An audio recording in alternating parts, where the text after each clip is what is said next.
Зградата на општина Виница ќе добие нова фасада. Започна изработката на техничката документација за нејзина реконструкција, а предвидени се и други активности што ќе значат голема заштеда на енергија и подобри услови. Не само на фасадата на зградата на општина Виница, во рамките на оваа техничка документација се предвидени проширување на музеот Теракота, потоа поставување на лифт на општинската зграда, а фасадата се планира да биде со термоизолациона, што значи дека ќе биде фасадата пред се во интерес на затоплување и намалување на сметките пред се за загревање на сите институции кои што се наоѓаат во општинската зграда, а замена на кровната конструкција,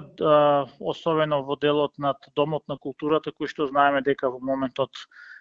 е недобра, и во овој дел планираме да се приспособи и зелен кров токму на делот над Домот на културата. Оваа техничка документација ја изготвува фирмата Квадар од Скопје, финансирана од UNDP, каде што општина Виница аплицираше и го доби овој проект. Градоначалникот Димитров истакна дека очекуваат до крајот на летото да биде готова.